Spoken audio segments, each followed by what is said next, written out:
Hello everyone, good morning. Welcome to Glance Academy. दोस्तों, इस class में हम लोग कवर कर रहे हैं आपके यूपीपीसीएस प्रीलिम्स 2024 के लिए करंट अफेयर्स की सीरीज जो एमसीक्यूज पैटर्न पे है। साथ ही साथ ये आपके समीक्षा अधिकारी 2024 के लिए भी इंपॉर्टेंट रहेगी और आपका जो बिहार पीसीएस का एग्जाम्स होने वाला 70 बीपीएससी उसके लिए भी बहुत ही इंपॉर्टेंट रहेगी।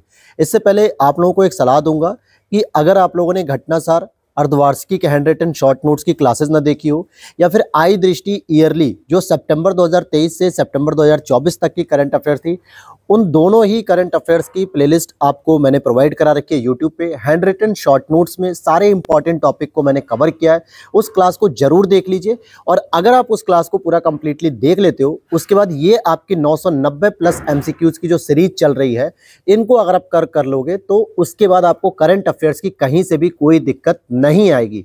यकीन मानिए 90% प्रश्न आपके यहीं से पूरे कंप्लीट हो जाएंगे एमसीक्यूज और आई दृष्टि को कवर करने से। तो चलिए शुरू करते हैं। हम लोगों ने 202 क्वेश्चन कंप्लीट कर लिए थे लास्ट 3 लेक्चर में। आज हमारा लेक्चर नंबर 4 होगा और आज हम कोशिश करेंगे कि 100-120 क्वेश्चन पूरे कंप्लीट किए जाएं। चैनल पे पहली बार हो तो सब्सक्राइब कर लेना, वीडियो अच्छी लगी तो लाइक कर लेना। इसकी पीडीएफ आपको हमारे टेलीग्राम चैनल पे मिल जाएगी, ग्लैंस एकेडमी ऑफिशियल, जहाँ पे लगभग 13,500 के आसपास सब्सक्राइबर हैं, उसे ज्वाइन कर लीजिए। तो अब हम आगे देखते हैं। क्वेश्चन नंबर 203 से हम बात करेंगे। इससे पहले पूरा हमने पढ़ लिया था। इग्ला एस के संदर्भ में निम्नलिखित कथनों पर विचार कीजिए। भारतीय सेना को 24 Igla S man portable air defence system का पहला बैच प्राप्त हुआ है। दूसरी बात है, यह अमेरिका द्वारा विकसित अत्यधिक कम दूरी की वायु रक्षा प्रणाली है। तो यहाँ पर देखो, पहला ही स्टेटमेंट सही है भैया। अत्यधिक कम दूरी का हम लेकर क्या करेंगे? हमें जब भी जरूरत पड़ेगी तो क्या हम अत्यधिक कम दूरी का लेंगे, अत्यधिक ज्यादा? तो यहाँ पर देखो, आपके दिमाग में आएगा कि सर अत्यधिक कम दूरी का क्या करेंगे, लेकिन यहाँ पर ध्यान देने वाली बात है कि कई बार हमें मिनिमम डिस्टेंस वाली भी मिसाइल जरूरी होती है। परंतु यहाँ पे जो सेकंड स्टेटमेंट गलत हो रहा है, ये अमेरिका की वजह से गलत हो रहा है, क्योंकि ये जो सिस्टम डेवलप किया गया है ये रूस के द्वारा डेवलप किया गया है।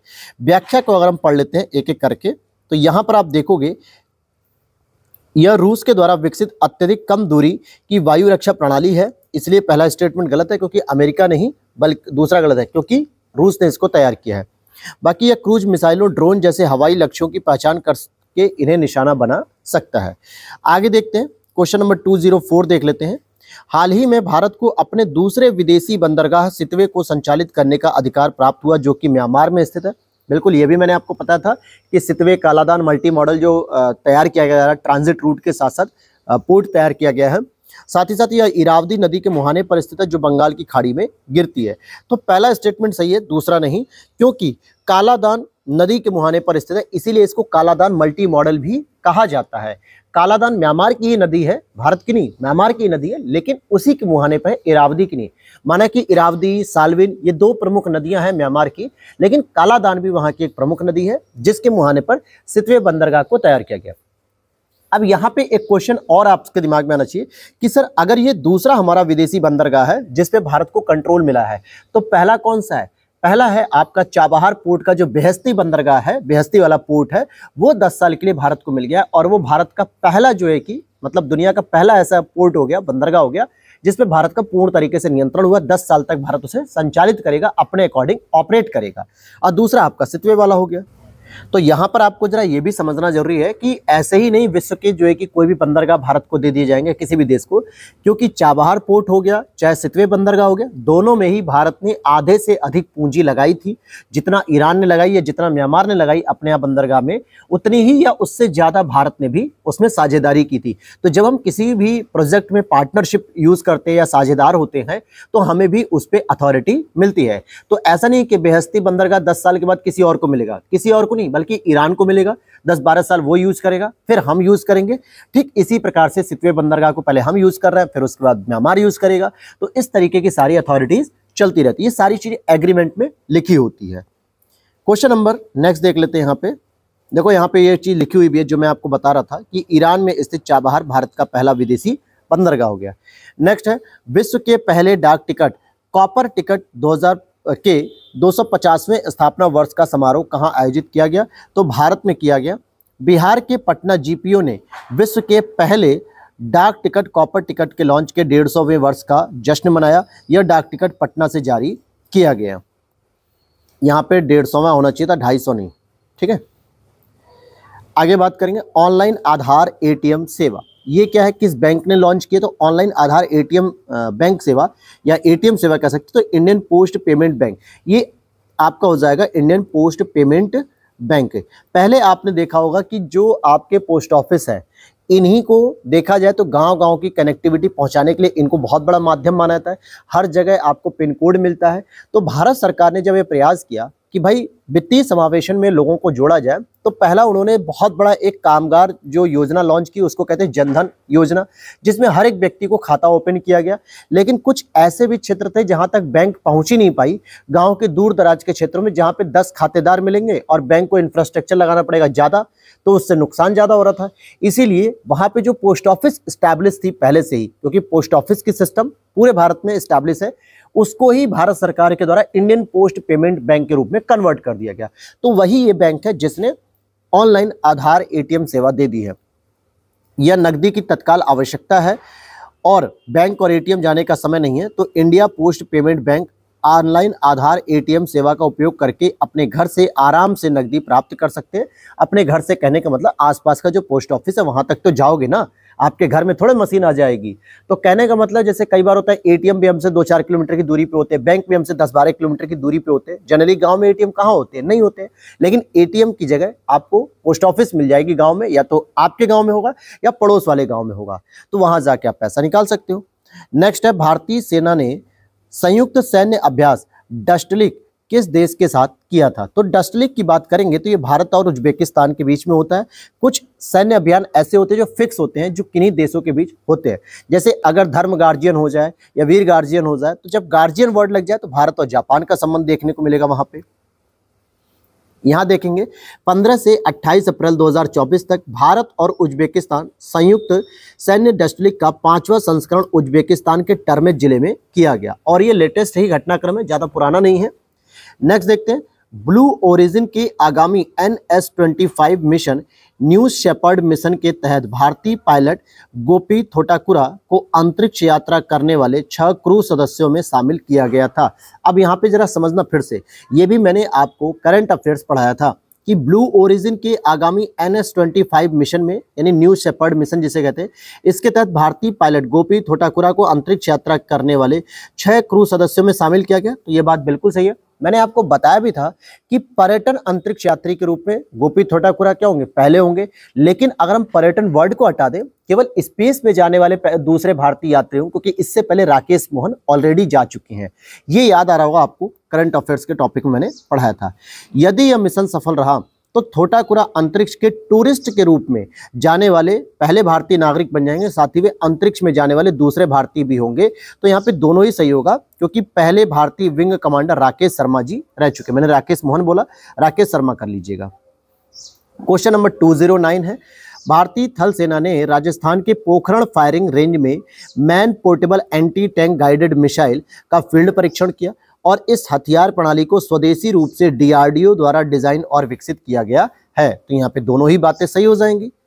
आगे देख लेते हैं, यहाँ पे just a mercenary notes from my life and career, यह पुस्तक लिखी गई है पूर्व गवर्नर डी सुब्बा राव जी के द्वारा, जो गवर्नर कहाँ के? RBI के थे, रिजर्व बैंक ऑफ इंडिया के गवर्नर हैं पूर्व गवर्नर डी सुब्बा राव जी।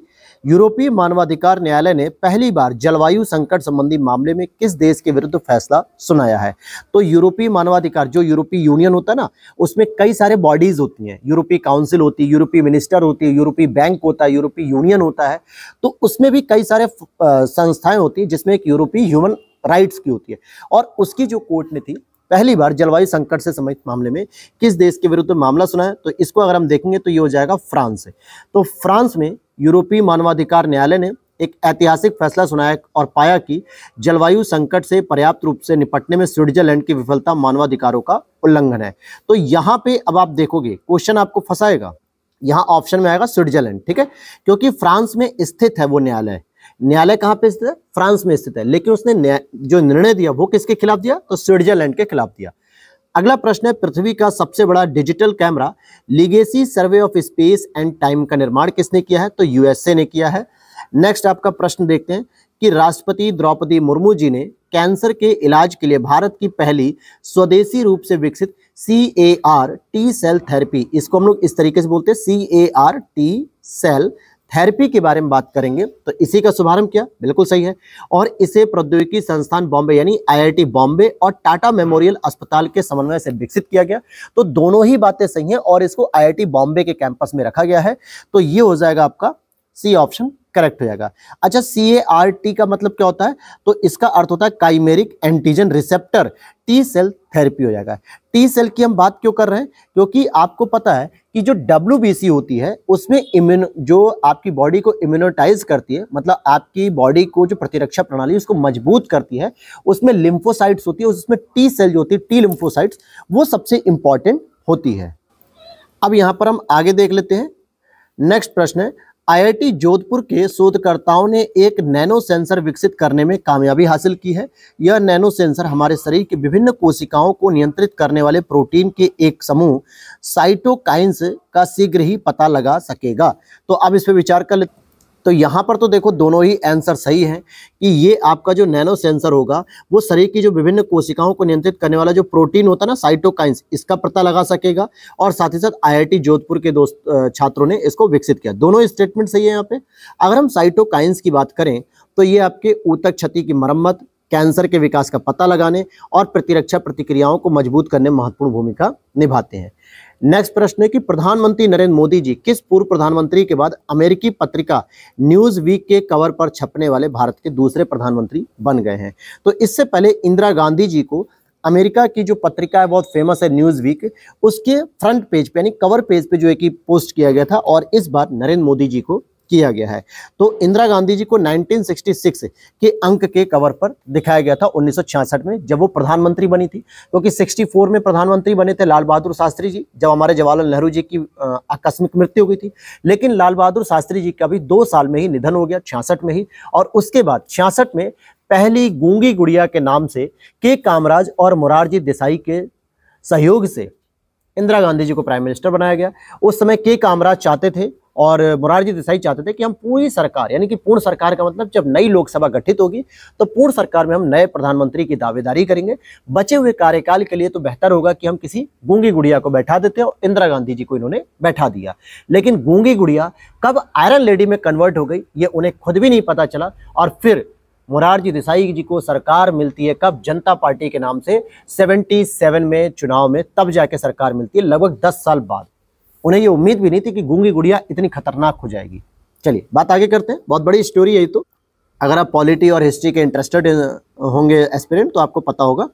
आगे बात करेंगे, उत्तर प्रदेश का पहला ग्लास स्काई वॉक ब्रिज कहां पर खुलने जा रहा है? तो ये चित्रकूट में खुलने जा रहा है।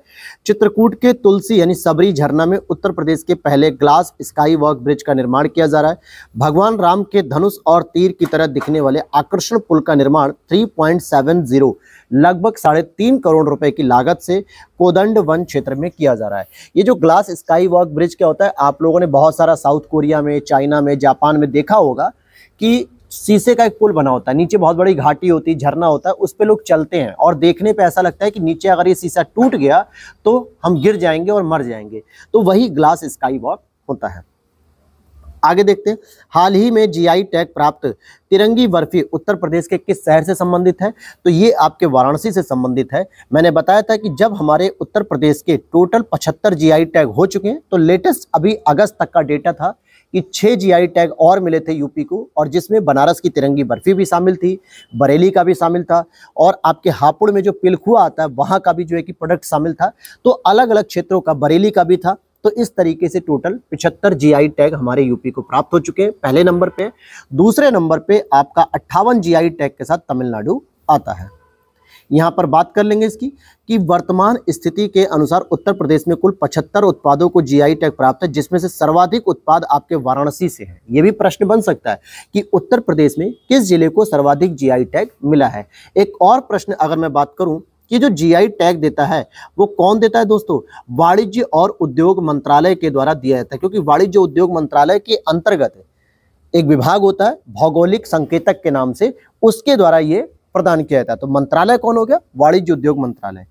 नेक्स्ट अगर हम प्रश्न की बात करें कि 1 अप्रैल 2024 को सेबी ने अपनी शिकायत समाधान प्रणाली का एक नया संस्करण स्कोर्स SCORES 2.0 लॉन्च किया क्या? तो ये पूछा जा सकता है कि इस कोर्स किसने लॉन्च किया, क्या सेबी ने लॉन्च किया है? तो बिल्कुल सही बात है।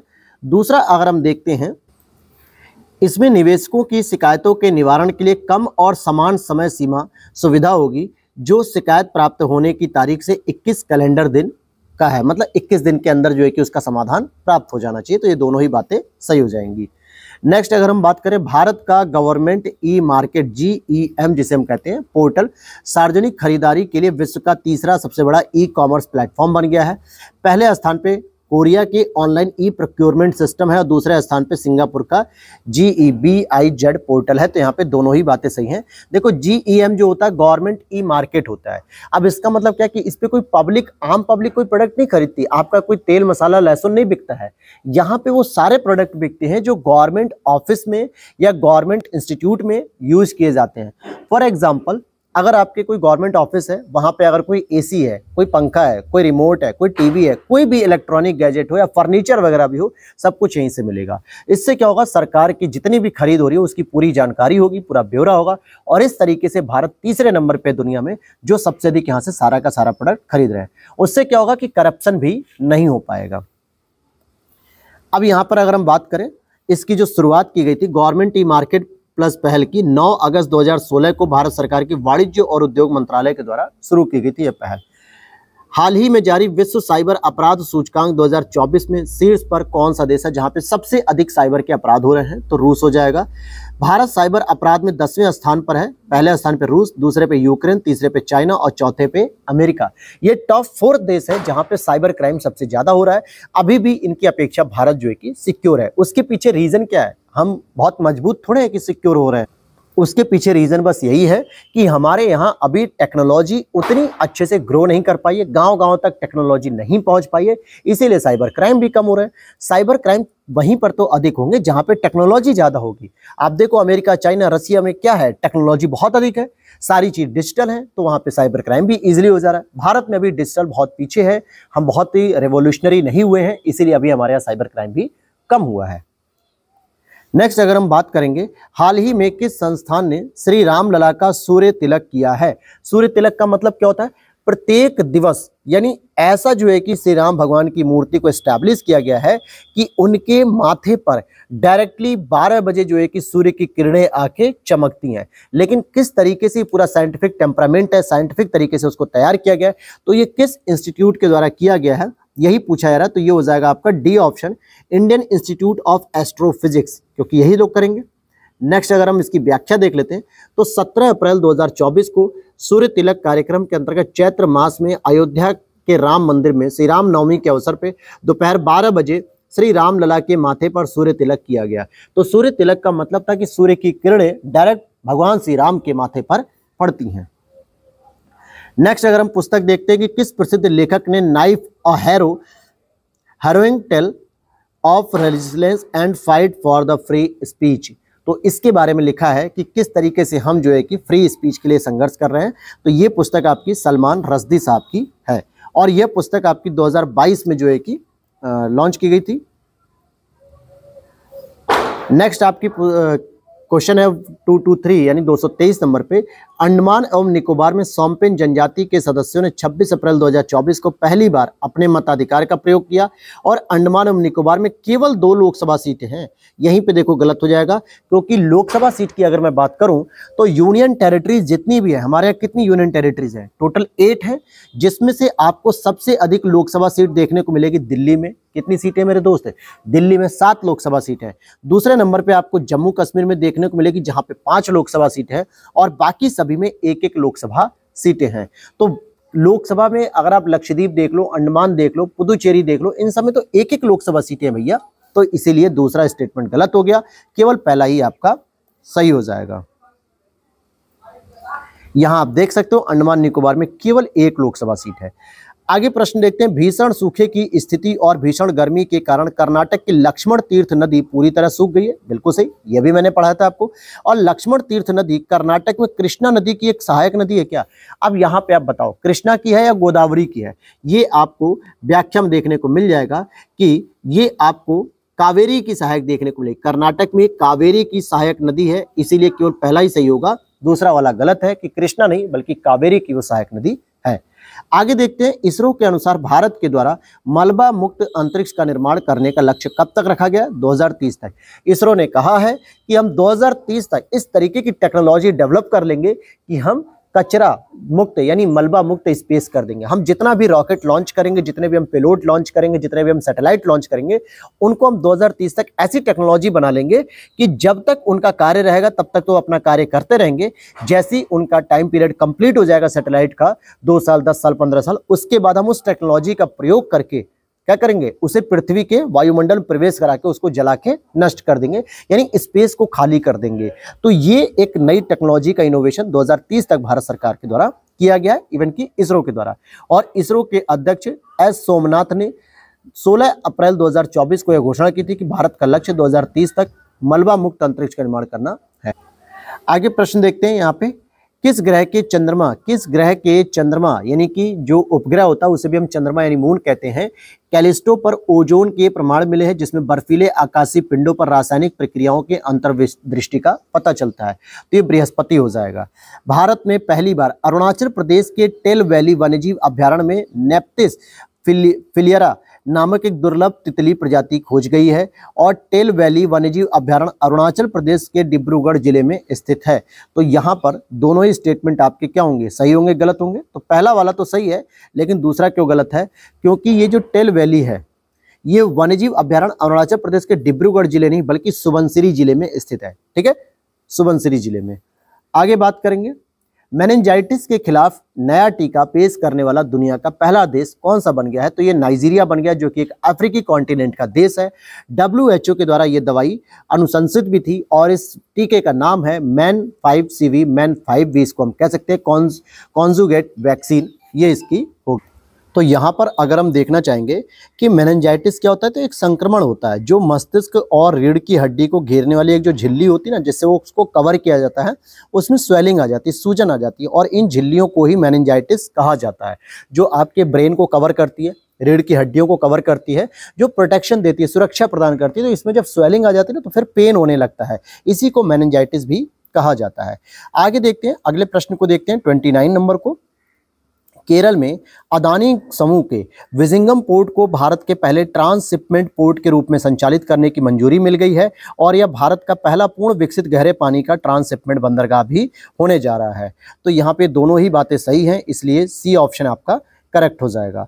आगे देख लेते हैं, नेक्स्ट है आपका प्रश्न, हाल ही में पर्यटक के रूप में अंतरिक्ष यात्रा करने वाले पहले भारतीय कौन बने हैं? अभी मैंने आपको बताया गोपीचंद थोटाकुरा हो जाएंगे, जो कि ब्लू ओरिजिन कंपनी के न्यू शेफर्ड यानी NS-25 मिशन के चालक दल के रूप में शामिल होंगे 6 लोगों के ग्रुप में। नेक्स्ट है आपका, किस देश की फूड एजेंसी ने एथिलीन ऑक्साइड को मौजूदगी के कारण भारत के मसाला उत्पाद को बाजार से हटाने का आदेश दे दिया है? तो हांगकांग ने दिया है, क्योंकि हाल ही में हांगकांग में एथिलीन ऑक्साइड की मौजूदगी के कारण भारत के मसाला बॉन्ड एवरेस्ट एवं MDH के 4 मसाला उत्पादों को प्रतिबंधित कर दिया गया, जो कि एवरेस्ट और MDH बहुत बड़े मसाला ब्रांड है, हमारे इंडिया में बहुत लोग कंज्यूम करते हैं। इसी प्रकार के प्रतिबंध सिंगापुर की फूड एजेंसी द्वारा भी हाल ही में लगाए गए थे। आगे प्रश्न देख लेते हैं, 8 अप्रैल 2024 को किस भारतीय विश्वविद्यालय ने विज्ञान के सबसे पुराने रूसी संस्थान institute of biology of the southern seas के साथ 5 वर्ष की अवधि के लिए एक समझौते ज्ञापन पर हस्ताक्षर किया है? तो भारत की तरफ से हो जाएगा आपका लखनऊ विश्वविद्यालय, जो कि उत्तर प्रदेश के लिए एक गर्व की बात हो जाएगी। हुरून ग्लोबल यूनिकॉर्न इंडेक्स 2024 के संदर्भ में यूनिकॉर्न क्या होती है? जो कंपनियां होती हैं, अगर रिपोर्ट के अनुसार माने तो अमेरिका और चीन के बाद भारत विश्व के यूनिकॉर्न में तीसरा सबसे बड़ा देश माना जाता है। 2023 में भारत में यूनिकॉर्न 67 थे, जबकि 2022 में हमारे पास 68 यूनिकॉर्न थे। अमेरिका जो है कि सबसे अधिक लगभग 700 प्लस यूनिकॉर्न कंपनियों के साथ नंबर 1 पे है। 200 प्लस या 300 के आसपास दूसरे नंबर पे चाइना आता है और थर्ड नंबर पे 67 यूनिकॉर्न के साथ आपका भारत आता है। तो यहाँ पे दोनों स्टेटमेंट आपके सही हो जाएंगे, सी ऑप्शन करेक्ट हो जाएगा। यहाँ पर अगर आप देखोगे रिपोर्ट में यह भी कहा गया कि फूड डिलीवरी प्लेटफॉर्म स्विगी और फैंटेसी स्पोर्ट्स केंद्रित एक प्लेटफॉर्म है ड्रीम 11, जो कि टीम बनाने के लिए कहा जाता है ना क्रिकेट वगैरह की। तो ये भारत के सबसे मूल्यवान यूनिकॉर्न है, जिनकी प्रत्येक की कीमत $8 अरब तक पहुंच चुकी है। नेक्स्ट अगर हम बात करेंगे तो नेक्स्ट क्वेश्चन हम देखते हैं कि निजी बैंक HDFC ने लक्षद्वीप के कवरत्ती द्वीप में अपनी अगली शाखा खोलने की बात की है और HDFC लक्षद्वीप में शाखा खोलने वाला एकमात्र निजी क्षेत्र का बैंक बन गया। तो यहाँ पे दोनों ही स्टेटमेंट आपका सही है। वैसे एचडीएफसी का जो सेंट्रल ऑफिस देखोगे आप, हेडक्वार्टर देखोगे पंजीकृत, तो ये मुंबई में है।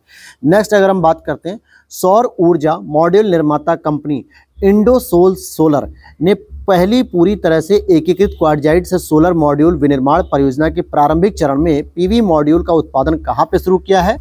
तो ऑप्शन हो जाएगा आपका नेल्लौर, आंध्र प्रदेश में हो जाएगा। नेक्स्ट अगर आप देखोगे, हाल ही में फिलिस्तीन को संयुक्त राष्ट्र का पूर्ण सदस्य बनाने वाला प्रस्ताव पर किस देश ने वीटो किया है? मतलब फिलिस्तीन को संयुक्त राष्ट्र का पूर्ण सदस्य बनने के लिए अमेरिका ने जो है कि पहली बार ये प्रस्ताव पर वीटो कर दिया है। अमेरिका के सहयोगी फ्रांस, जापान और दक्षिण कोरिया ने इस प्रस्ताव का समर्थन भी किया है। नेक्स्ट है, गुजरात में आईआईटी रुड़की के शोधकर्ताओं ने 4.7 करोड़ साल पुराने विशाल का सांप जीवाश्म की खोज की और इस सांप के जीवाश्म को क्या नाम दिया गया है? तो अगर आप देखोगे तो इस सांप को नाम दिया गया वासुकी इंडिकस। क्या दिया गया? वासुकी इंडिकस।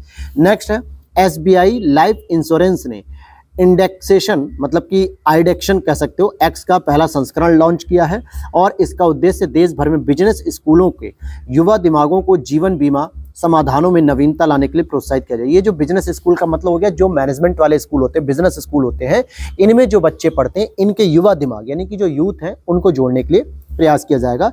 तो दोनों ही बातें सही हैं। वर्तमान में भारत में केवल 3% लोगों के पास ही जीवन का बीमा उपलब्ध है। नेक्स्ट है, हिटाची पेमेंट सर्विसेज ने हाल ही में भारत का पहला अपग्रेडेबल एटीएम लॉन्च किया है और इसमें एक एटीएम यूनिट को बैंक की जरूरत पड़ने पर कैश रिसाइकलिंग मशीन में बदला जा सकता है। तो यहाँ पे दोनों ही बातें सही हो जाएंगी और ये हिटाची जो पेमेंट सर्विसेज कंपनी है ये जापान की है। आगे देखते हैं, Laureus world sports women of the year, जो लॉरियस पुरस्कार मिलता है उसमें विमेन ऑफ द ईयर को चुना गया है। इस पुरस्कार से सम्मानित होने वाली पहली महिला फुटबॉलर हो चुकी हैं एटाना बोनमाटी, जो कि स्पेन से संबंधित हैं। आगे देखते हैं, समलैंगिक विवाह विधेयक को पारित करने वाला पहला दक्षिण पूर्वी एशियाई देश कौन सा हो गया? तो थाईलैंड हो गया। हालांकि पूरे भारत मतलब पूरे एशिया में अगर आप देखोगे तो तीसरा है। इससे पहले ऑलरेडी नेपाल और ताइवान ने इसको लॉन्च कर रखा था, लेकिन ये दक्षिण पूर्वी एशिया यानी आसियान वाले देशों की अगर हम बात कर रहे हैं तो उसमें आपका थाईलैंड पहला हो जाएगा ऐसा देश। नेक्स्ट देखते हैं, किस आईआईटी ने स्वाइन फीवर वैक्सीन के निर्माण में सफलता प्राप्त की है? तो आईआईटी गुवाहाटी ने बायोमेड प्राइवेट लिमिटेड को अपनी तरह की पहली स्वाइन फीवर वैक्सीन तकनीक हस्तांतरित की है। नेक्स्ट बात करते हैं, हाल ही में चर्चा में रही प्रधानमंत्री जनधन योजना के संदर्भ में निम्नलिखित कथनों पर विचार कीजिए। तो देखिए, प्रधानमंत्री जनधन योजना 28 अगस्त 2024 को लॉन्च की गई थी क्या? उसके बाद प्रधानमंत्री जनधन योजना 10,000 रुपए की ओवरड्राफ्ट सीमा और 2 लाख रुपए की दुर्घटना बीमा के कवर के साथ एक मुफ्त रुपए डेबिट कार्ड प्रदान किया जाता है। तो यहां पर आप देखोगे कि ये दोनों ही स्टेटमेंट यहां पे सही हो रहे हैं, लेकिन यहाँ पर आपको ऑप्शन के अकॉर्डिंग नहीं जाना है क्योंकि ये सी ऑप्शन दे रहे हैं, यहाँ पे ये दोनों ही बता रहे हैं सही, जबकि यहाँ पे पहला स्टेटमेंट गलत है। हो सकता है यहाँ पे टाइपिंग मिस्टेक हो, क्योंकि 28 अगस्त की डेट तो सही है, लेकिन दोस्तों 2024 की जगह 2014 होना चाहिए था। अगर ये होता 28 अगस्त 2014 तब दोनों बातें सही हो जाती। तो अगर आप लोगों ने PDF को प्रिंट आउट भी कराया हो तो प्लीज़ इसको करेक्ट कर लेना कि 28 अगस्त 2014 को प्रधानमंत्री जनधन खाते की जो योजना थी उसको शुरू की गई थी। वित्तीय समावेशन में बहुत बड़ा एक योगदान था और वर्तमान में उसके 10,000 रुपए की ओवरड्राफ्ट सीमा कर दी गई, पहले जो कि कितनी थी 5,000 रुपए तक थी, लेकिन अब इसको 10,000 रुपए तक कर दिया गया। साथ ही साथ 2 लाख रुपए तक का दुर्घटना बीमा भी इसके साथ कवर किया गया और एक डेबिट कार्ड भी अब दिया जा रहा है। तो यहाँ पे अगर आप देखोगे कि वित्त वर्ष 2023-24 में प्रधानमंत्री जनधन योजना बैंक खातों में शुद्ध नकदी बढ़कर 36,153 करोड़ रुपए के सर्वकालिक उच्चतर स्तर पर पहुंच गई थी। इस वजह से चर्चा का विषय बना रहा। इससे यह पता चलता है कि जितना भी जनधन अकाउंट है उसमें लगभग इतना करोड़ रुपए जो है कि जमा हुआ है। इसका मतलब क्या हुआ कि भारत के उन लोगों ने, जिन लोगों ने चावल के डिब्बे में, दाल के डिब्बों में या शराब की दुकानों पर पैसा वेस्ट कर रखा था, उन्होंने बैंकों में पैसा जमा किया, उनको भी इंटरेस्ट मिला और भारतीय अर्थव्यवस्था को भी इतना बड़ा अमाउंट प्राप्त हो सका। तो एक बहुत बड़ी चर्चा का विषय रहा, इसलिए प्रश्न बन सकता है। तो ओवरड्राफ्ट लिमिट को 5,000 से बढ़ाकर 10,000 किया गया है। साथ ही साथ इसको 28 अगस्त 2014 में लॉन्च किया गया था, न कि 2024 में। अगले प्रश्न को देखते हैं। रिलायंस इंडस्ट्रीज ने गुजरात के मुंद्रा में विश्व के सबसे बड़े एकल स्थान तांबा विनिर्माण संयंत्र के पहले चरण की शुरुआत की है। फिर यहाँ पे दे रहा है यह संयंत्र तांबे के आयात पर भारत की निर्भरता को कम करने और स्वच्छ ऊर्जा में परिवर्तन का समर्थन करने में मदद करेगा। तो यहाँ पे देखना कि गुजरात में मुंद्रा में अडानी समूह की ने संयंत्र लगाया है, इसलिए पहला कथन गलत हुआ, क्योंकि अभी यहाँ पे जो आपसे कह रहा था ये रिलायंस इंडस्ट्रीज को कह रहा था, जबकि यहाँ पे लगाया किसने था, अडानी समूह ने लगाया था। इसलिए लोकेशन तो सही है लेकिन लगाने वाली कंपनी अलग थी, अडानी समूह था, इसलिए यहाँ पे स्टेटमेंट गलत हो रहा था। नेक्स्ट आपका प्रश्न है कि भारतीय वायुसेना ने रॉक्स या क्रिस्टल भूल भुलैया 2 बैलिस्टिक मिसाइल का परीक्षण कहां पर किया, तो अंडमान निकोबार में किया। आगे देखते हैं, सप्ताह में 4 दिवसीय कार्य व्यवस्था लागू करने की घोषणा किस देश ने की है, तो सिंगापुर ने की है, और यह व्यवस्था 1 दिसंबर 2024 से लागू हो जाएगी कि एक हफ्ते में आपको केवल 4 दिन काम करना रहेगा, बाकी 3 दिन एंजॉय करिए। Dragon fly rotor craft mission किस स्पेस एजेंसी से संबंधित है, तो ये आपके नासा से संबंधित है जो कि यूएसए का है, और इसने शनि की जैविक समृद्ध यानी कि जैविक संपदा से समृद्ध चंद्रमा जो कि उसका मतलब उपग्रह कह सकते हो, टाइटन पर ये मिशन शुरू किया जाएगा, तो इसकी पुष्टि की है। आगे बात करेंगे, अंतर्राष्ट्रीय समाचार एजेंसी राइटर्स के फोटोग्राफर मोहम्मद सलेम ने 2024 world press photographer of the year का अवार्ड जीता है, तो यह सही है, और उन्हें यह पुरस्कार गाजा पट्टी में अपनी 5 वर्षीय भतीजी के शव को गोद में लिए हुए एक फलस्तीनी महिला की छवि के लिए दिया गया है, तो यहाँ पे दोनों ही बातें सही हैं। यहाँ पे आगे बात करेंगे, 18वीं लोकसभा के लिए चुने गए पहले सांसद भाजपा के मुकेश दलाल का संबंध किस लोकसभा सीट से है, तो ये आपके सूरत से संबंधित है। कांग्रेस उम्मीदवार के नामांकन पत्र खारिज होने और अन्य सभी निर्दलीय उम्मीदवारों के मैदान से हटने के बाद भाजपा के मुकेश कुमार चंद्रकांत दलाल निर्विरोध विजेता बन गए थे। आगे बात करते हैं, यहाँ पे अनंत टेक्नोलॉजी के संस्थापक एवं अध्यक्ष पावुलुरी सुब्बा राव को एरोनॉटिकल सोसाइटी ऑफ इंडिया द्वारा स्थापित आर्यभट्ट पुरस्कार से सम्मानित किया गया, और इन्हें यह पुरस्कार गेहूं की नई प्रजाति विकसित करने के लिए दिया गया। तो यहाँ पर अब आपसे पूछा जा रहा है जो 250 नंबर का प्रश्न का उत्तर, तो यहाँ पे सी ये वाला ऑप्शन सही होगा कि सुब्बा राव को यह पुरस्कार भारत में अंतरिक्ष विज्ञान को बढ़ावा देने के लिए दिया गया है, न कि गेहूं की कोई नई प्रजाति के लिए। क्लियर। हाल ही में सुप्रीम कोर्ट ने किसी संवैधानिक अधिकार की मान्यता दी है या घोषणा की है, तो चाइल्ड केयर लीव को जो है कि संवैधानिक अधिकार की बात की है। सुप्रीम कोर्ट ने घोषणा की है कि अनिवार्य 180 दिन के मातृत्व अवकाश के साथ साथ 2 वर्ष की चाइल्ड केयर लीव महिला कर्मचारियों के लिए एक संवैधानिक अधिकार बन गया है। अभी तक आपने सुना होगा कि CCL चाइल्ड केयर लीव, जो कि प्रत्येक महिला जो गवर्नमेंट एम्प्लॉयड है या प्राइवेट एम्प्लॉयड भी है उसको 6 महीने की, गवर्नमेंट एम्प्लॉयड को तो मिल जाती है 6 महीने की लीव, जिसे वो 6 महीने तक बच्चे की केयर कर सकती है, और उस 6 महीने के दौरान उसकी सैलरी पूरी प्रॉपर मिलेगी, उसकी सैलरी में कोई कटौती नहीं होगी। लेकिन अब 2 वर्ष का अतिरिक्त जो है कि एक छुट्टी देने का अधिकार सुप्रीम कोर्ट ने संवैधानिक कर दिया है, और संवैधानिक होने की वजह से ये 2 साल की और इन्हें लीव मिलेगी, जिसके लिए कोई भी सैलरी नहीं कटेगी, वेतन पूरा आता रहेगा। आगे देखते हैं, हॉकी इंडिया अवार्ड्स 2023 के बारे में बात करेंगे। सलीमा टेटे और हार्दिक सिंह को क्रमशः वर्ष की सर्वश्रेष्ठ महिला और पुरुष खिलाड़ी चुना गया। भारतीय हॉकी के दिग्गज ध्यानचंद के बेटे अशोक कुमार को hockey India major Dhyanchand life time achievement पुरस्कार से सम्मानित किया गया। तो यहाँ पे दोनों ही स्टेटमेंट सही हो जाएंगे, और ये मैंने आपको स्पोर्ट्स वाले सेक्शन में आई दृष्टि में कवर भी किया है। हालांकि मैंने आपको बताया भी था कि अक्टूबर का जो करंट अफेयर्स आएगा आई दृष्टि का ही, जैसे इन्होंने क्लेम किया है, आई दृष्टि ने खुद कहा है कि हम अक्टूबर, नवंबर, दिसंबर तीनों महीने का आपको एप्लीकेशन पर दे देंगे फ्री ऑफ कॉस्ट इनकी PDF। तो मैं उसके हैंड रिटन शॉर्ट नोट्स भी जल्दी तैयार कर दूंगा और आपको उसकी अपडेट भी मिल जाएगी, जिससे सितंबर तक आपने मेरे साथ आई दृष्टि कवर किया, उसके बाद अक्टूबर भी कवर कर लोगे, नवंबर भी कवर कर लोगे। हालांकि आई दृष्टि की हमने हैंड रिटन शॉर्ट नोट्स की PDF भी दी है, वो पेड होती है PDF, कुछ मिनिमम अमाउंट आप पेड करके आप उसको ले सकते हो ताकि आप इजीली उसको रिवाइज कर सको। बात करते हैं यहाँ पे टॉपिक की, वित्तीय वर्ष 2023-24 में तमिलनाडु भारत का शीर्ष इलेक्ट्रॉनिक निर्यातक राज्य बन गया। क्या इलेक्ट्रॉनिक प्रोडक्ट का सबसे अधिक निर्यात यहीं से हो रहा है? और तमिलनाडु की राष्ट्रीय इलेक्ट्रॉनिक निर्यात में कुल हिस्सेदारी 33% की है क्या? तो यहाँ पर ये देखोगे आपकी दोनों स्टेटमेंट आपके क्या हो जाएंगे, सही हो जाएंगे। यानी वित्तीय वर्ष 2023-24 में भी तमिलनाडु भारत का शीर्ष इलेक्ट्रॉनिक निर्यातक राज्य है, और सेकंड वाला है तमिलनाडु की राष्ट्रीय इलेक्ट्रॉनिक निर्यात में कुल हिस्सेदारी भी 33% है। तो दोनों ही स्टेटमेंट आपका यहाँ पे सही हो जाएगा। नेक्स्ट आपका प्रश्न आता है आपका, इलाहाबाद हाईकोर्ट की लखनऊ बेंच ने UP board of Madrasa education act 2024 को असंवैधानिक घोषित कर दिया है। ध्यान से समझ लो कि इलाहाबाद हाईकोर्ट की जो लखनऊ बेंच है उसने UP board of Madrasa education act 2024 को असंवैधानिक घोषित कर दिया है। अदालत ने यह माना है कि अधिनियम जो है धर्मनिरपेक्षता के सिद्धांत के साथ साथ संविधान के अनुच्छेद 14, 21 और 21A सहित कई अनुच्छेदों का उल्लंघन करता है। इसीलिए दोनों स्टेटमेंट से इसीलिए इन्होंने जो UP board of Madrasa education है इसको रिजेक्ट कर दिया है, रद्द कर दिया या असंवैधानिक घोषित कर दिया है। नेक्स्ट अगर हम देखते हैं कि विश्व पृथ्वी दिवस 2024 21 अप्रैल को मनाया गया और इस वर्ष की थीम ग्रह बनाम प्लास्टिक यानी कि प्लेनेट बनाम प्लास्टिक या प्लेनेट वर्सेस प्लास्टिक। तो देखो दूसरा तो सही है लेकिन पहला गलत है, क्योंकि 21 अप्रैल को नहीं दोस्तों, 22 अप्रैल को हम लोग पृथ्वी दिवस मनाते हैं, 22 मार्च को जल दिवस मनाते हैं, 22 मई को क्या मनाते हैं, जैव विविधता दिवस मनाते हैं। तो मई, मार्च, अप्रैल, मई ये तीनों महीने बहुत इंपॉर्टेंट होते हैं और तीनों महीनों की 22 जो तारीख है वो बहुत इंपॉर्टेंट है। 22 मार्च को जल दिवस, 22 अप्रैल को पृथ्वी दिवस, 22 मई को जैव विविधता दिवस होता है।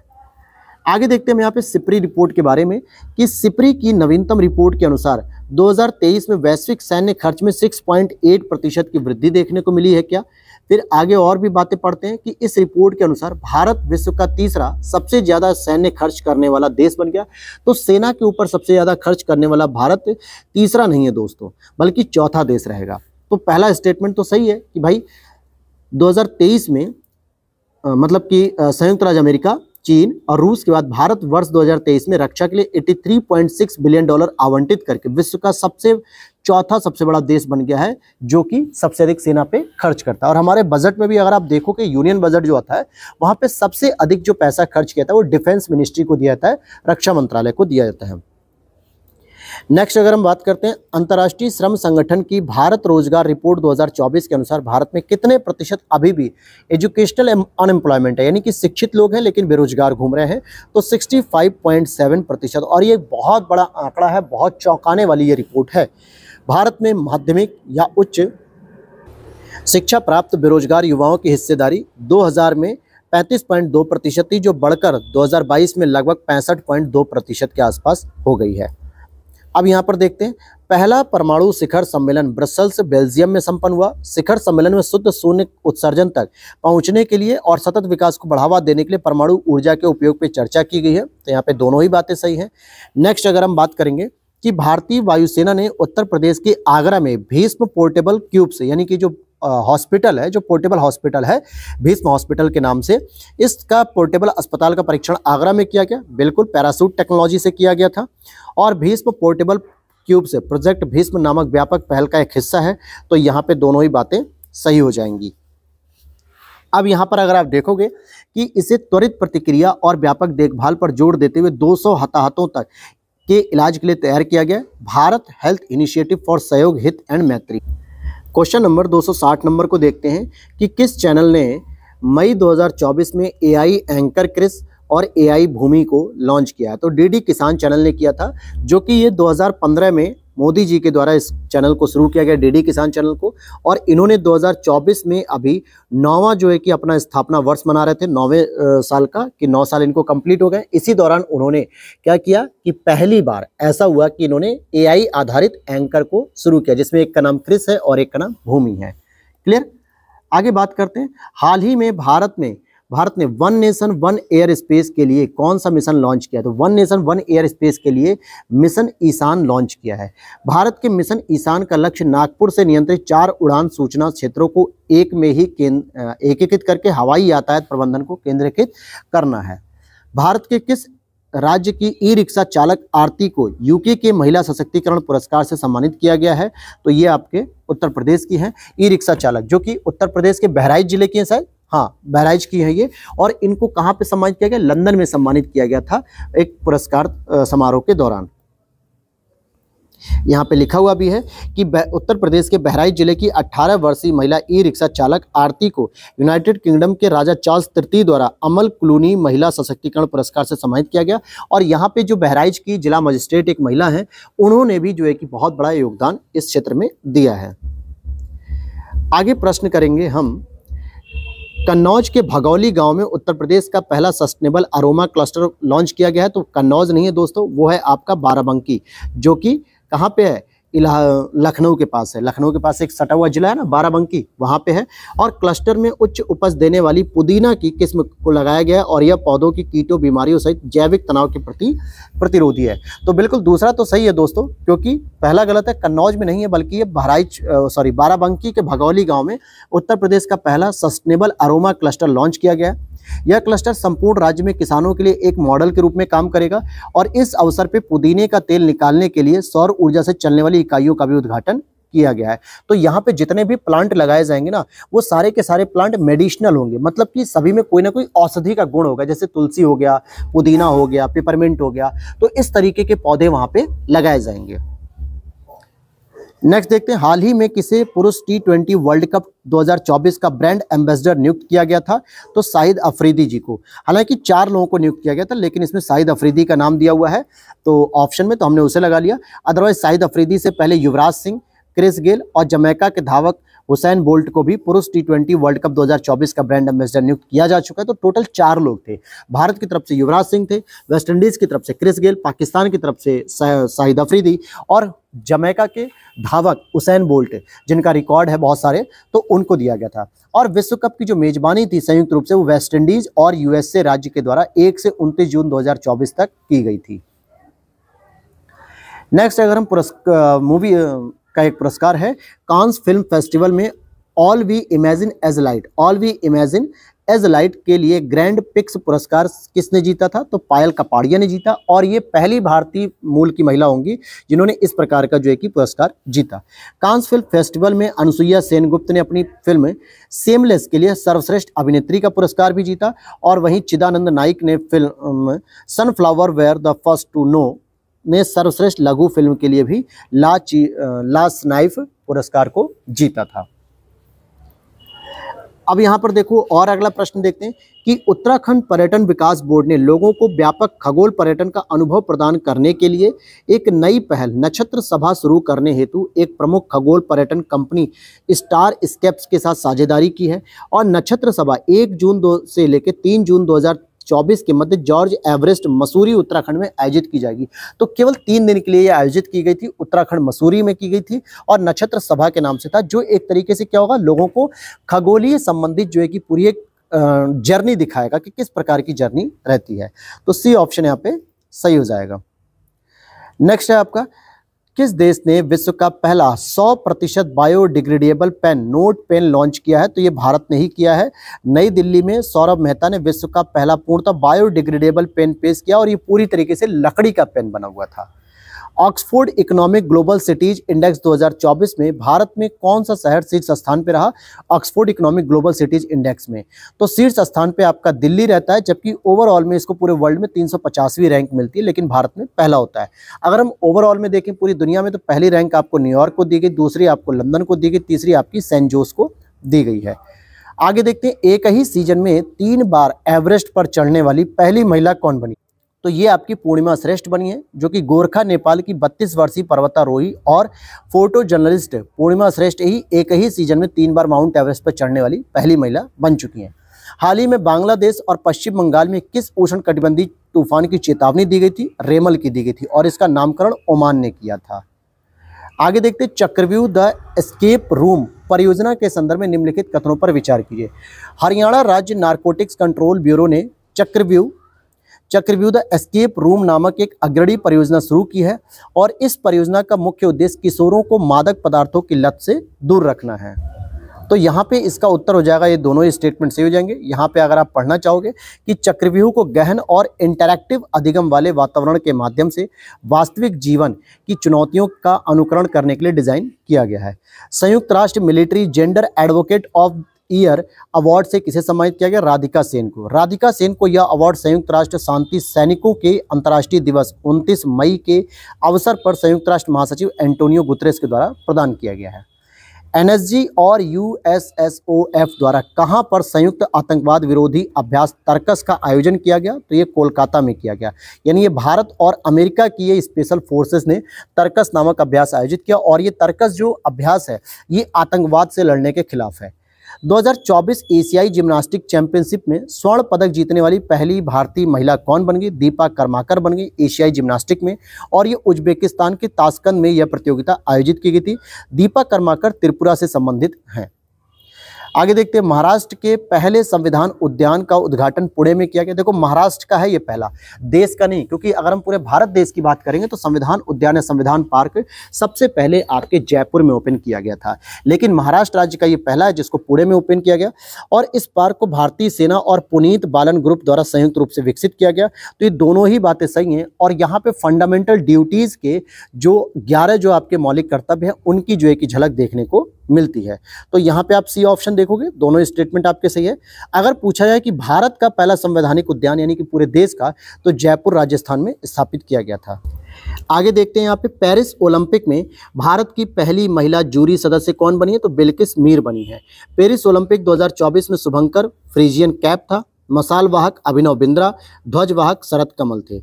नेक्स्ट अगर हम देखते हैं, तमिलनाडु के पेंच टाइगर रिजर्व में पहली बार एक तेंदुआ बिल्ली देखी गई और इसका वैज्ञानिक नाम था प्रियोनेलुरुस बेंगोलिस, ये इसका नाम था। तो क्या ये दोनों स्टेटमेंट सही है? तो केवल दूसरा वाला सही है, क्योंकि तमिलनाडु में दोस्तों पेंच टाइगर रिजर्व होता ही नहीं है। एमपी और महाराष्ट्र इन दोनों में ही इसका विस्तार है, लेकिन ये जो देखा गया था ये महाराष्ट्र के पेंच टाइगर रिजर्व में देखी गई थी तेंदुआ बिल्ली। तो यहीं से आप पहला स्टेटमेंट भी गलत कर सकते हो कि भैया कि पेंच टाइगर रिजर्व तो एमपी और महाराष्ट्र के साथ सीमा साझा करता है। नेक्स्ट है स्कूल ऑन व्हील्स, ये आपके इस पहल के संदर्भ में बात करेंगे। मणिपुर की राज्यपाल अनुसुईया उइके ने स्कूल ऑन व्हील्स पहल शुरू की है और इस परियोजना का मुख्य उद्देश्य स्कूलों में आधारभूत संरचना का सुधार करना है। तो यहाँ पे केवल पहला ही स्टेटमेंट आपका सही हो जाएगा कि मणिपुर में शुरू किया गया, लेकिन यहाँ पे अगर आप देखोगे इसका उद्देश्य जातीय संघर्ष के पश्चात जो मणिपुर में जो एथनिक कॉन्फ्लिक्ट होते हैं ना, निर्जातीय संघर्ष है, उनके पश्चात राहत शिविरों में शरण लिए हुए छात्रों को शिक्षा प्रदान करना है, न कि शिक्षा व्यवस्था में कोई आधारभूत सुधार करने के लिए। बल्कि जो बच्चे शिविर में रहते हैं, जो राहत शरणार्थियों के रूप में रहते हैं, उनको शिक्षा देते रहनी चाहिए कि ताकि उनकी शिक्षा पद्धति रुके ना। और साथ ही साथ स्कूल ऑन रोड करके एक प्रोग्राम शुरू किया, रोड टू स्कूल करके, वो यूपी में शुरू किया गया है योगी जी के द्वारा। आगे देख लेते हैं यहाँ पे, 8 मई 2024 को भारत में जापान के राजदूत और नागालैंड के मुख्यमंत्री ने मिलकर कोहिमा शांति स्मारक का उद्घाटन किया और इको पार्क कोहिमा की आधारशिला रखी। इस वर्ष कोहिमा युद्ध की 80वीं वर्षगांठ के रूप में मनाया जा रहा था। तो यहाँ पे दोनों ही बातें सही हैं, क्योंकि जापानी लोग कोहिमा की लड़ाई को इम्फाल की लड़ाई के साथ साथ द्वितीय विश्व युद्ध की सबसे विनाशकारी लड़ाइयों के रूप में याद करते हैं। फिर आगे बात करते हैं 280 नंबर, किस कंपनी ने जून 2024 में दुनिया की पहली सीएनजी से चलने वाली बाइक लॉन्च करने की घोषणा की है? तो बजाज ऑटो ने की है। और हाल ही में भारत के किस पड़ोसी देश ने अपने नोट पर विवादित नक्शा लगाया है? तो भैया तो ये हो जाएगा आपका नेपाल। नेपाल ने ऐसा काम किया और क्या किया, जरा इसको देख लेते हैं। नेपाल ने भारत के कब्जे वाले 3 क्षेत्र काला पानी, लिपुलेख और लिम्पियाथुरा, इनको अपने 100 रुपीज़ के नोट पर दिखाया। यानी इससे यह साबित होता है कि वो मानते हैं कि ये जो क्षेत्र है वो नेपाल के कब्जे में है, जबकि असल रूप में वास्तविक रूप में नेपाल के क्षेत्राधिकार में नहीं बल्कि भारत के क्षेत्राधीन में आता है। नेक्स्ट अगर हम बात करें, आईपीएल 2024 का खिताब किसने जीता? तो भैया आईपीएल 2024 का कोलकाता नाइट राइडर्स ने जीत लिया था, केकेआर ने, और कोलकाता नाइट राइडर्स ने टाटा आईपीएल 2024 का खिताब जीता। केकेआर फाइनल में सनराइजर्स हैदराबाद को 8 विकेट से हराया। ये संस्करण था 17वें नंबर का, और इस दौरान केकेआर के कप्तान थे श्रेयस अय्यर। एसआरएच यानी कि सनराइजर्स हैदराबाद के जो कप्तान थे वो पैट कमिंस थे। हालांकि ऑरेंज कप पूरी सीरीज में दी गई थी विराट कोहली को, जिन्होंने सबसे अधिक रन बनाए, जो रॉयल चैलेंजर्स बेंगलुरु आरसीबी से संबंधित थे। और पर्पल कप आपके मिली थी हर्षल पटेल को, जो कि पीके 24 विकेट्स इन्होंने लिए थे। और मोस्ट वैल्यूएबल प्लेयर जो थे सुनील नरेन थे, जिनके 450 पॉइंट थे। और फेयर प्ले अवार्ड दिया गया था सनराइजर्स हैदराबाद टीम को। और केकेआर ने तीसरी बार आईपीएल को जीता। इससे पहले इन्होंने 2012 और 2014 के खिताब को जीता, फिर 2024 के खिताब को भी इन्होंने अपने लिए जीत लिया। इसके ऑनर कौन है? मुख्य रूप से शाहरुख खान जी हैं, और इसके टीम लीडर या टीम कोच कौन है? गौतम गंभीर हैं। आगे बात करेंगे यहाँ पे, भारतीय सेना ने चीन सीमा के निकट पूर्वी लद्दाख में 14,500 फीट से अधिक ऊंचाई पर विश्व की 2 सबसे ऊंची टैंक मरम्मत सुविधाएं स्थापित की हैं। और ये सुविधाएं पूर्वी लद्दाख में वास्तविक नियंत्रण रेखा यानी LAC लाइन एक्चुअल कंट्रोल के निकट न्योमा और दौलत बेग ओल्डी DOB सेक्टर में जो है कि स्थित किए हैं। तो यहाँ पे दोनों ही बातें आपकी सही हो जाएंगी। आगे देखते हैं यहाँ पे कि हाल ही में भारत के 85वें शतरंज ग्रैंड मास्टर कौन बने हैं, तो ये पी श्याम निखिल बने हैं, जो कि आर वैशाली 84 नंबर पे थी और इस समय पी श्याम निखिल 85 नंबर पे आ गए। हाल ही में संयुक्त राष्ट्र द्वारा किस दिन को विश्व फुटबॉल दिवस घोषित किया गया, तो 25 मई को किया गया और ये पहली बार हो रहा है। और दुनिया में सबसे अधिक अगर कोई लोकप्रिय खेल है दोस्तों तो फुटबॉल है। तो फुटबॉल का डे याद रखना है कि 25 मई को विश्व फुटबॉल डे सेलिब्रेट किया जाएगा, तो प्रश्न बनने की संभावना बन सकती है यहाँ से।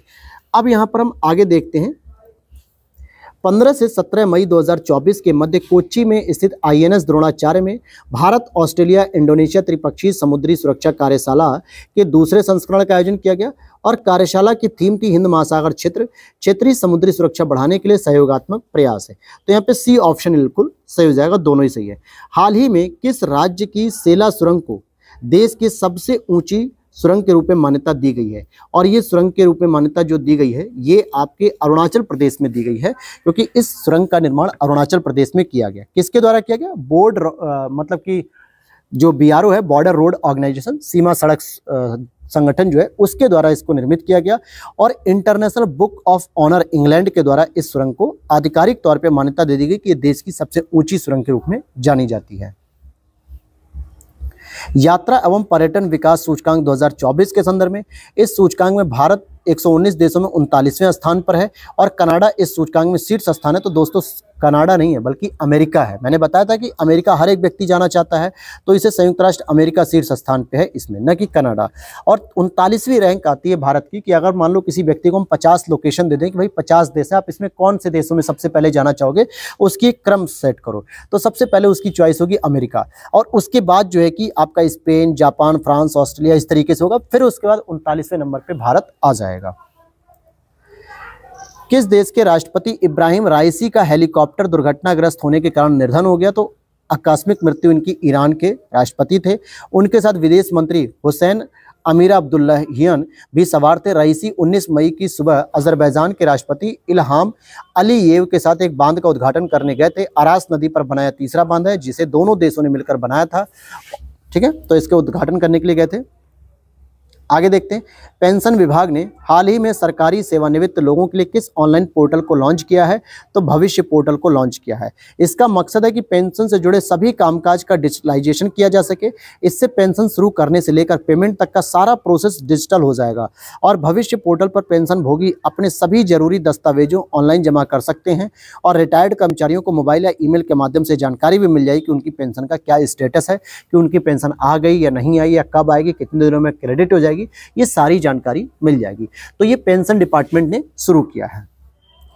आगे बात करते हैं, हाल ही में किस भारतीय शहर में रॉक आर्ट का पहला साक्ष्य खोजा गया, तो कर्नाटक में।